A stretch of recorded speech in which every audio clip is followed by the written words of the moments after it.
Hello, grade 11s. Welcome back to the channel, Science Therapy, hosted by the one and only science therapist, Uabutiwa Sos Ugobela Maths. And without any further ado, let's look at these questions that we have here.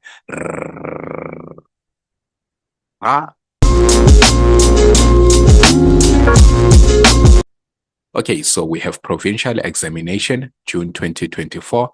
Grade 11, Physical Sciences, Chemistry, Paper 2. And then we have our duration for 1 hour. And then the marks for this paper is 50 marks. I told that this paper consists of 6 pages and 2 data sheets, which you're obviously going to find at the end of your exam paper, right? Okay, so we have the instructions and information that you're going to go through with your invigilator. So I'm just going to skip through that.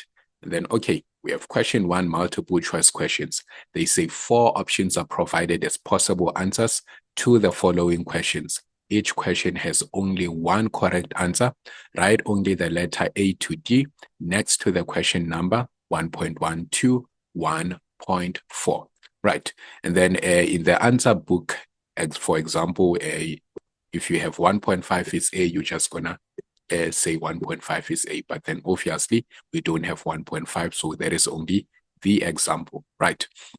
Now 1.1 says a dative covalent bond forms when A, water decomposes, or B, when ionic compounds dissociate in water, or C, when hydronium ions are produced, or D, when hydroxide ions are produced. Now you will remember that I made 2 examples of the dative covalent bond. I said number 1, a dative covalent bond will form if your NH3 would have to react with the hydrogen ion to give you NH4 plus, which this one we call it the what? The ammonium ion. And then again, we can have a dative covalent bond if your water H2O was to react with the hydrogen ion, and then it produces the hydronium ion. So this right here is the hydronium ion. So these are the 2 examples that we went through for the dative covalent bond. And as we can see, we are not given the option for ammonium ion in all these options here, but then we are given the option for hydronium ion. So that means the correct answer in this is C. Right. So that means in writing it, you have to say 1.1 and then you say C. Right? So that's what they mean by this instruction here. Okay, now 1.2 says a factor that does not affect bond length between 2 atoms is what? Is it the size of the atom? Definitely not. We know that the size of an atom does affect the bond length. And then B, is it the difference in electronegativity between the atoms? We know that it does affect the bond length, right? And then C, is it the number of bonds between the atoms? Not at all, because the bond length will be affected by whether this has single bonds between the atoms, double bond, or triple bonds, right? But then when they speak about the valence of the atom, we have never had the valence of the atom affecting the bond length. So definitely it has to be option D. Right, so we have eliminated A, B, C. Then 1.3 says identify the intermolecular force that must be overcome to convert the following substance from a liquid to a gas. Now looking at this substance here, we can see that it has oxygen and H. Remember that we said hydrogen bonds are formed if the hydrogen will react with an oxygen, a fluorine, or a nitrogen. So once we say hydrogen reacting with either an oxygen, fluorine, or nitrogen, we say the intermolecular forces that exist there are hydrogen bonds, right? So that means also, even with this one here, the intermolecular forces that exist there are hydrogen bonds. So these are the intermolecular forces that must be overcome in order to convert this particular substance from a liquid to a gas. So our option is C. All right, then nice. Let's now proceed. We have our 1.4 right here. So 1.4 says what? 1.4 says, which of the following groups of substances have the same intermolecular forces present? Right. Now you need to be very careful with this question here. So it calls on you having to know the type of intermolecular forces that exist in each of these substances. Now this is NH3. The hydrogen is bonded to a nitrogen. So obviously hydrogen bonds, right? But then with the CH3Cl, we know that the type of intermolecular forces that we might have here are your dipole-dipole forces. And then with this one here, CH4, we know that with CH4, this has to be the London forces. And then also with carbon dioxide, it has to be the London forces, right? So from here, we can obviously see that it's option B. Because even if we were to continue with option C, these are hydrogen bonds, but then these are London forces. And then with this one, these are dipole-dipole forces, and these are hydrogen bonds. So that means option B would have to be correct. So 1.4, and then it's B, right? So in order, that means we have our 1.1, we said the option was C, and then 1.2, we said the option was D, and then 1.3, we said the option was C again, and then 1.4, we said the option is P. So if you have this combination here, that's 8 marks in total, right? So remember, you are writing this along with me, and then so that you understand the drill of what is going on here. Okay, so question 2 now says 2.1 ammonia NH3 is a colorless poisonous gas. It is synthesized by the Haber-Bosch process in which nitrogen gas and hydrogen gas are reacted at high temperature and pressure. Ammonia has a lone pair, right? Ammonia has a lone pair. Now 2.1.1 wants us to define the term lone pair. So what is a lone pair? We say a lone pair is a pair of electrons in the valence shell of an atom, that is not shared with another atom,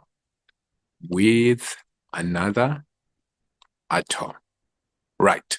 So a pair of electrons in the valence shell of an atom that is not shared with another atom, we refer to it as a lone pair, right? Then 2.1.2 says, name and explain the type of chemical bond between nitrogen and hydrogen, right? So we know that it's a what? Between nitrogen and hydrogen. Do not say, now I want to caution you against this. As much as I said, when you say hydrogen reacting with nitrogen, it's what you call hydrogen bonds. But then here we are talking about the type of chemical bond, right? Not the intermolecular forces. So do not say it is hydrogen bond. The type of chemical bond that is occurring there is the covalent bond, right? So it's a covalent bond. A covalent bond, right? Then you say this is a sharing of electrons. This is a sharing of electrons between two atoms to form a molecule. Right. So this is a sharing of electrons between two atoms to form a molecule. I hope my handwriting is visible there. So this is a sharing. It's a sharing of electrons. So let me write electrons properly here. This is a sharing of electrons between two atoms to form a molecule, right? So once you have explained that it's a covalent bond, that's a mark for that. And having to explain what a covalent bond is, that's 2 marks, right? Okay, now 2.1.3, they say, draw a Lewis structure for the ammonia molecule, a Lewis structure, note that. So how are we going to draw that Lewis structure? Okay, so if you are still writing there, okay, so this is nitrogen. Now, according to our periodic table, we know that nitrogen is in group number 15. So which means minus 10, it has 5 valence electrons, right? So this is going to be 1, 2, 3, 4, and then 5, right? 5 valence electrons. Then obviously the ammonia molecule is the one like this. So we are being shown here NH3. So the hydrogens will all have to bond here, right? Where there's only 1 electron. So there we go, right? So there we go. Now, just like that, you have indicated the what you call the Lewis structure of the ammonia molecule. Now, 2.1.4, they say name of the shape of the ammonia molecule, right? What is the shape of the ammonia molecule? Now, this is the one that we've been talking about throughout, and then we know that it is what? It is the trigonal planar, right? It is the, nope. Back to Limpopo. The trigonal pyramidal. Excuse me for that. The trigonal pyramidal, right? The planar is the one without the lone pairs. So excuse me for that. Trigonal pyramidal. Okay, nice. Then 2.2 says ammonia reacts with hydrogen ion to form NH4 plus. How many electrons surround the central atom in NH4 plus, right? Okay, so how many electrons surround? Now let's look at this, right? So that you have no doubt about it. So if we have this again, this is 1, 2, 3, 4, and then 5. Then we have to put in our hydrogens like this, put in our hydrogens. And then obviously with the NH4 plus ion, we know that the hydrogen will now be here because it forms a dative covalent bond, right? And then we have a plus like this. Okay, so let's see now. They say how many electrons surround the central atom? The central atom here, as we can see, is the nitrogen. And then how many electrons surround that central atom? It's 1, 2, 3, 4, 5, 6, 7, 8, right? Now we know that atoms bond so that they can have 8 valence electrons around them, so that they can complete the what? The octet rule, right? This is the reason why this atom bond. So now that means they've came to a stable state there, and then now it's 8 valence electrons around it. So 8 electrons around the central atom. Now, name the type of bond between ammonia and hydrogen ions in NH4 plus. Now, this is where you need to say this is what? A covalent bond, right? So between the ammonia and hydrogen ion, so this is the covalent bond. So this is still the covalent bond, right? So if you had said dative covalent bond, yes, also very correct. Dative covalent bond, right?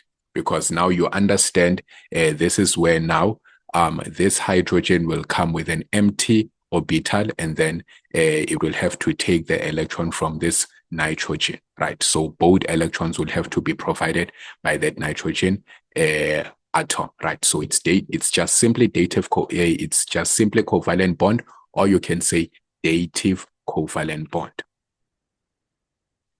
Okay, then 2.3 says find pH3 and ammonia, NH3, are molecules that have the same shape. Explain why the boiling point of pH3 is less than that of NH3, right? Okay, so obviously we know that the difference in those intermolecular forces is as a result of the different intermolecular forces that act between them, right? So the difference between those, the boiling points of those molecules, is as a result of the different type of intermolecular forces that act between them. Okay, so now to answer 2.3, we can say pH3 there has what? Has dipole-dipole forces. Remember I said when comparing compounds that have different intermolecular forces, this is where you need to use the format ICE, right? Where you speak about the type of intermolecular forces present in each of these molecules, and then you compare the strength of the intermolecule. So number one is to identify the type of intermolecular forces present in each of these, right? And then C is to compare the strength of the intermolecular forces. So you'd have to tell us which one is stronger than the other, which one is weaker than the other, right? And then E, this is where you have to speak about the energy required to overcome the intermolecular forces, right? The energy required to overcome the intermolecular forces. Okay, now we're going to say pH3 has dipole-dipole forces.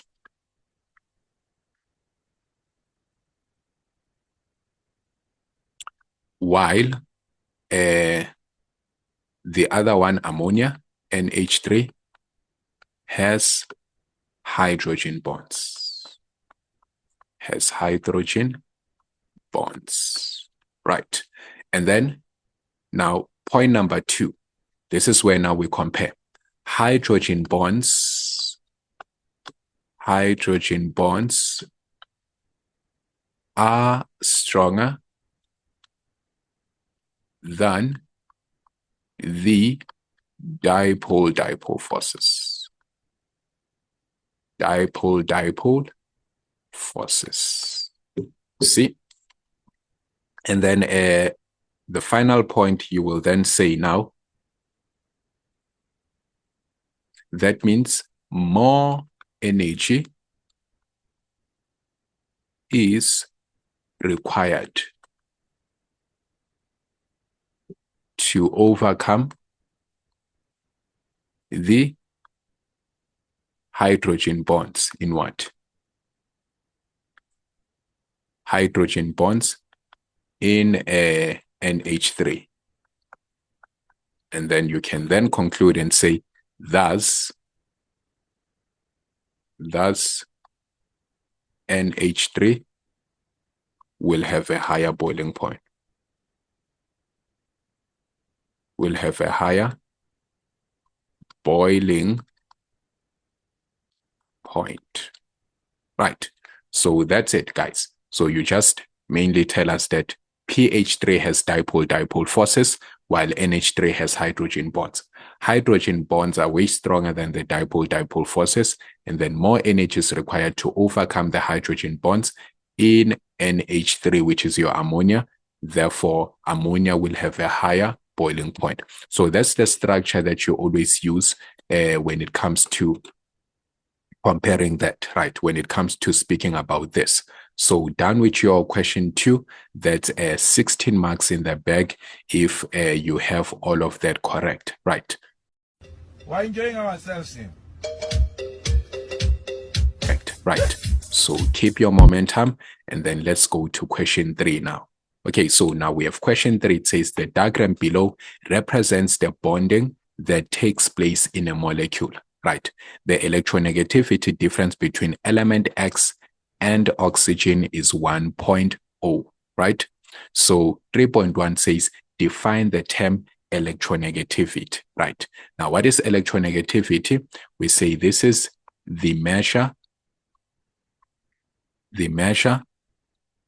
of the tendency. So do not forget this word here.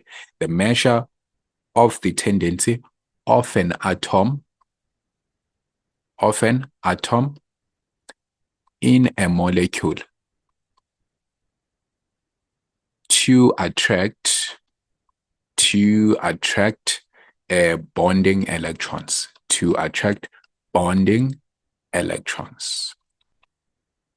right? So the measure of the tendency of an atom in a molecule to attract bonding electrons is known as electronegativity. Then 3.2 says, to which group in the periodic table does element X belong? Give a reason for your answer, right? Where does it belong? Where does it belong? He's not make sure. He's not make sure. He's a full case. Okay, so now I think this one has to be compared in terms of this. So there's a double bond here.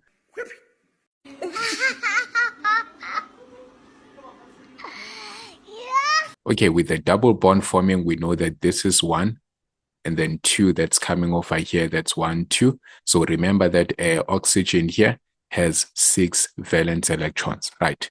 And then also this side, that means we have 1, 2, and then 3, 4, 5, 6. So basically, the compound that has to react here, which is X, it has to be a compound that will not have any lone pairs, right? But then will be able to connect with all of this, will be able to react with all 4 of this, right? Meaning it is a substance that will be able to have 4 valence electrons in order to accommodate all these 4 electrons here, right? So a compound that has 4 valence electron would have to be found in group what? Would have to be found in group 4, right? So basically that's that. So we're just supposed to bring this 2 electrons over here for the double bond that will occur for the double bond and this double bond. And then now from this, we can understand that the element that we need has to be an element that can bond up to 4 times, right? Or that can have up to 4 bonds. Okay, so 3.2, that means we're going to say group 4, group IV, right? And then we say this can form this element can form 4 bonding pairs with no lone pairs, with no lone pairs. So this element can form 4 bonding pairs with no lone pairs. So it has a valency of 4 electrons.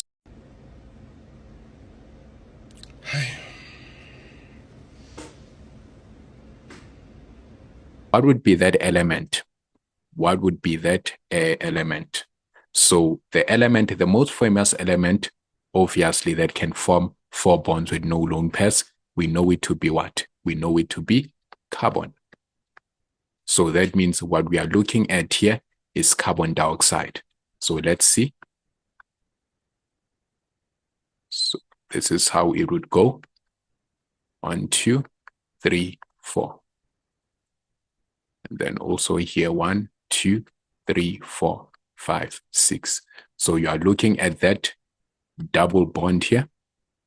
You are looking at that double bond right here. No lone pairs in the central atom. No lone pairs in the central atom. So that's carbon. That's definitely carbon. Right. So that's how you were supposed to go through that question right there. Right. So it was a bit tricky, but then it just needed you to understand your periodic table and also understand the valency of the atoms or the elements. All right. So, okay, still have a continuation of that question 3. 3.4 says, is the molecule XO2 polar or non-polar? Right, now we know that the X there is carbon. So that means we know that they're asking, is the molecule carbon dioxide polar or non-polar? Explain your answer fully. Use the table to answer the questions that follow, right? Okay, so for 3.4, we are going to say, obviously, carbon dioxide, we know it to be non-polar, right? So we say the bonds between the C, the carbon, and oxygen atoms are polar, but the molecule is symmetrical. But the molecule is symmetrical, has a linear shape. But the molecule is symmetrical, it has a linear shape, right? Remember, we know that the bonds can be polar, but then the whole molecule can be non-polar, right? What determines the polarity of the bonds is the electronegativity difference. If the electronegativity difference is not zero, then we say the bonds are polar. But then again, what determines whether something is a polar molecule or a non-polar molecule is the symmetry, which means the shape or the geometry, right? If the geometry is something like linear shape or tetrahedral shape, in most of the cases, you find that the distribution of the atoms there is what is even, right? So think of it like this. Even with the carbon here, double bond oxygen, and then double bond oxygen, there is an even distribution of what? Of charges or electrons in both sides, right? Because the electronegativity difference right here is the same as the electronegativity difference right there. So it is an equal or a balanced dipole moment, right? So that is what is going on right there. So in terms of the shape, it has a symmetrical shape and therefore a linear shape. So which makes it a what? A non-polar molecule, even though it has polar bonds in between the carbon and the oxygen atoms, right? So you have to really get to a point whereby you understand those type of questions, right? They do love to ask those questions in the exam to say, explain how this has polar bonds, but then ends up being a non-polar molecule, right? You have to understand polarity of bonds. Polarity of bonds depends on the electronegativity difference, but polarity of a molecule depends on the what? VSEPR model or theory, right? Which is geometry. Depends on the shape or the geometry, right? So make sure that you carefully note that one down.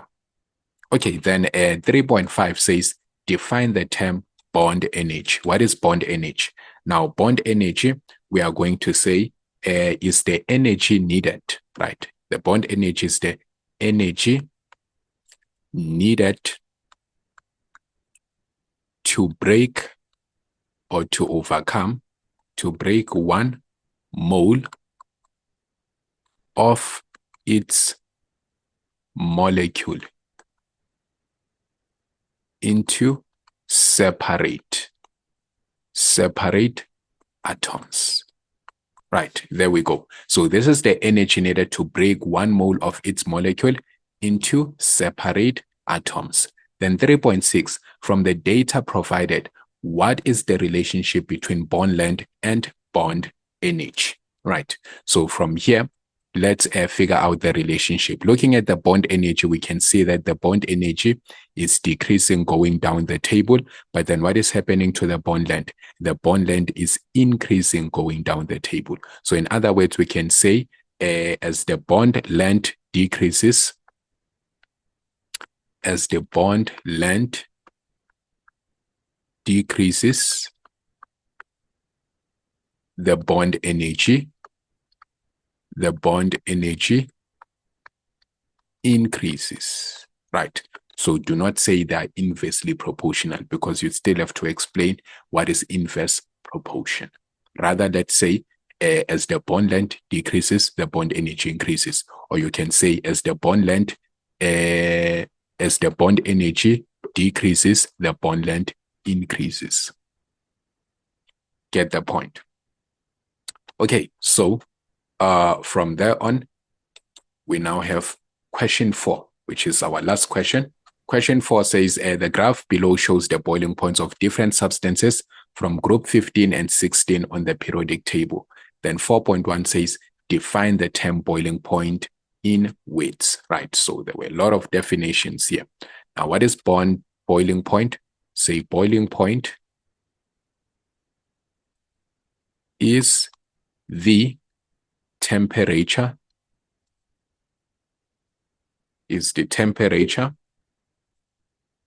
at which the vapor pressure of a substance,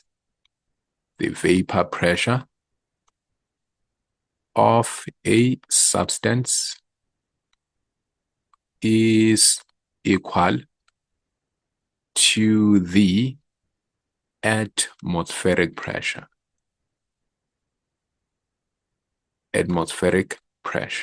right? So the temperature at which the vapor pressure of a substance is equals to the atmospheric pressure is known as the boiling point, right? So nice. 2 marks for Mahala. What are you saying? What are you saying? What is he saying?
Wrong understand. I'm on another level, my boys.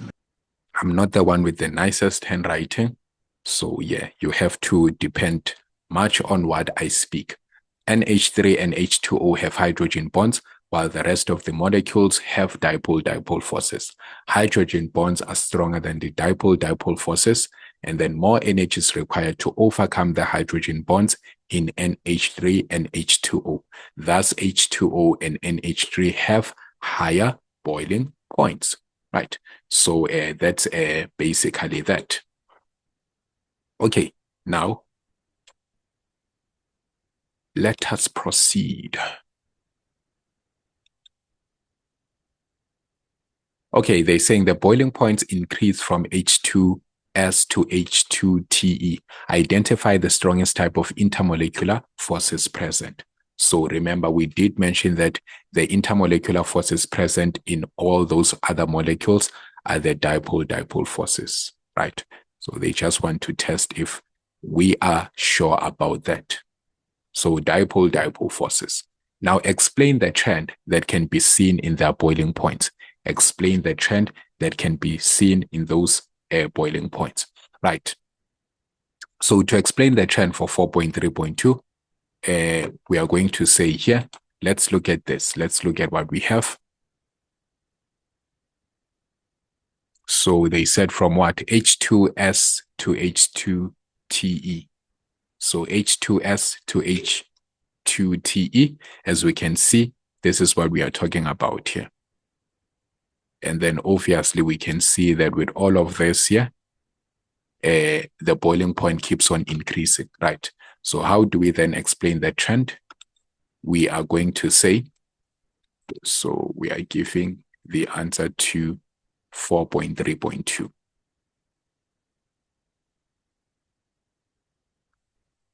So we are going to say, so this is the part where we have to use the ISCE method. Why? Because now we are comparing compounds with the same intermolecular forces, right? So we're going to say all the molecules from H2S to H2TE have dipole-dipole forces.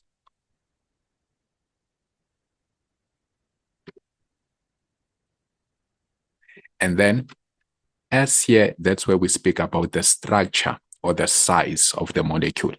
Now, obviously, even if you were to look at the periodic table, you would understand that as you go over your periods like this, the molecular mass is increasing. So all the molecules have from H2O, H2S to H2TE have dipole-dipole forces. And then you're going to say the molecular mass, the molar mass increases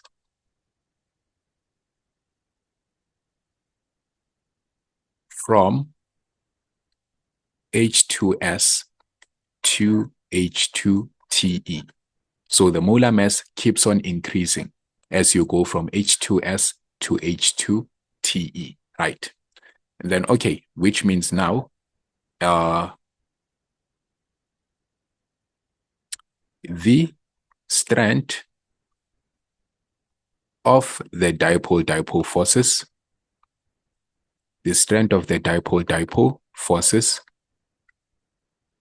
increases as the molar mass increases. As the molar mass increases. Okay, then from there on now, you're going to conclude and say, remember the strength of the dipole-dipole forces increases as the molar mass increases, meaning boiling point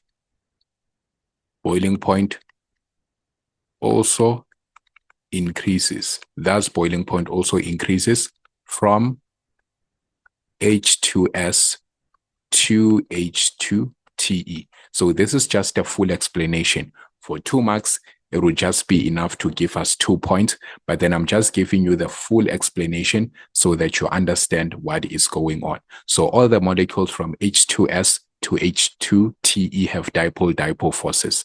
The molar mass increases from H2S to H2TE. Then the strength of the dipole-dipole forces increases as the molar mass increases, and then boiling point also increases from H2S to H2TE.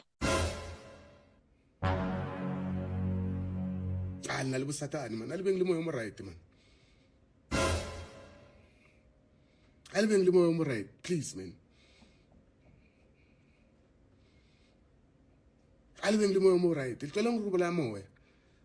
Okay, so now we have 4.3.3 says, give the formula of one of the above mentioned compounds.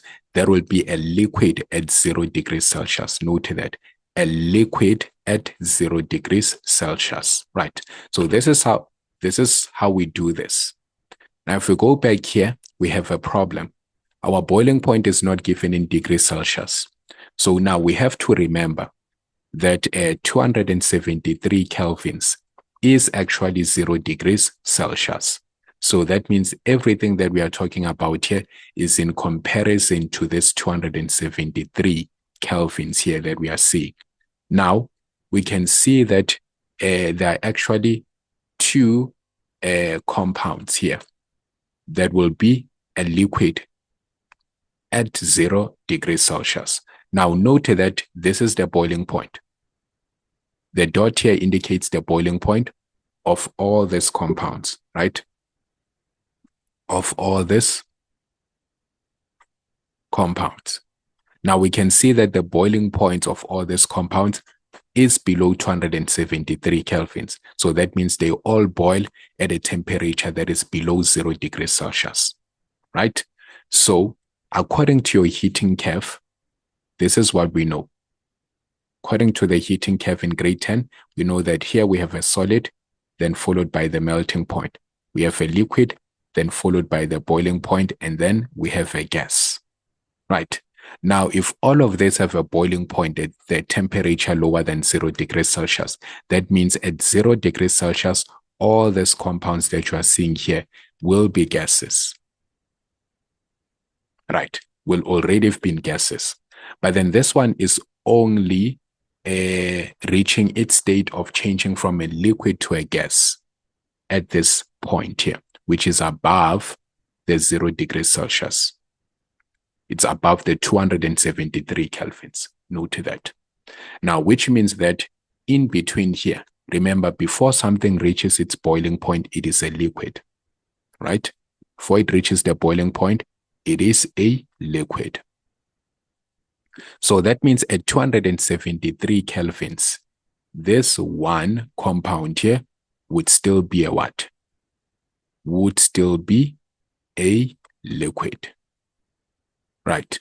Because as we can see here, this is the 273, and then it's only going to change, it's only going to transition to be a gas after this point, after this point.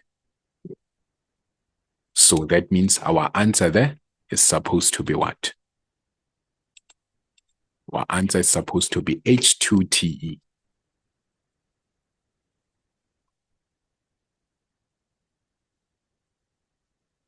Now, remember, we could also mention H2O, but then they said, give the formula of the, of one of the above mentioned compounds, right?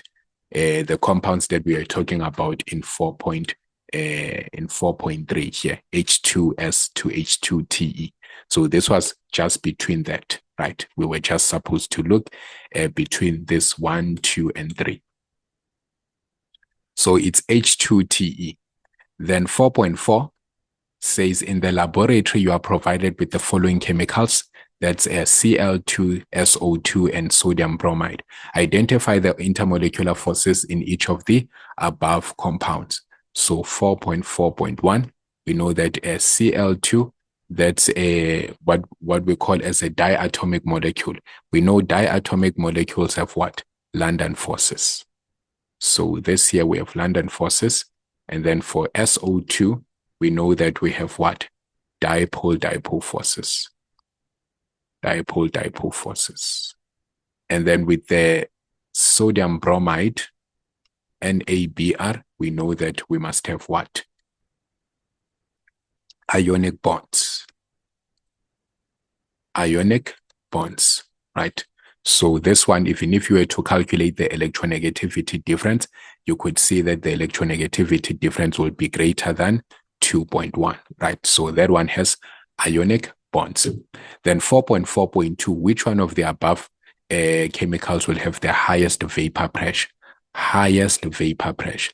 We know that the one with the highest vapor pressure, according to our relationship of the intermolecular forces and the physical properties, we know that intermolecular forces are inversely proportional to the vapor pressure. So the one with the highest vapor pressure would have to be the one with the weakest intermolecular forces. So for 4.4.2, we are definitely going to say Cl2. And then we say it has the weakest intermolecular forces. It is the weakest intermolecular forces, and therefore we'll have what?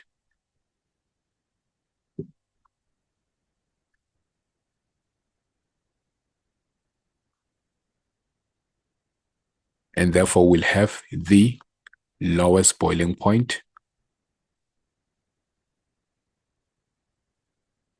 and a higher vapor pressure.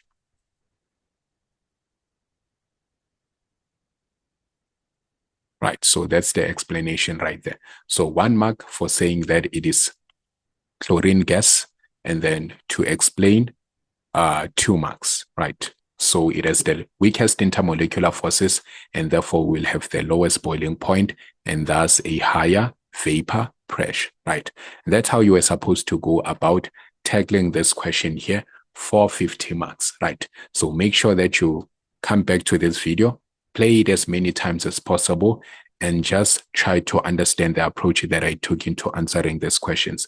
Remember, throughout the question paper, you have to be writing and then understanding the concept. So this is to serve as your revision for the question paper or the exam paper that you are going to write just this week on chemistry, right? So make sure that you use it well, and then you share the link with your friends and classmates so that they may also find assistance. Remember, do not be selfish. We are winning as a team.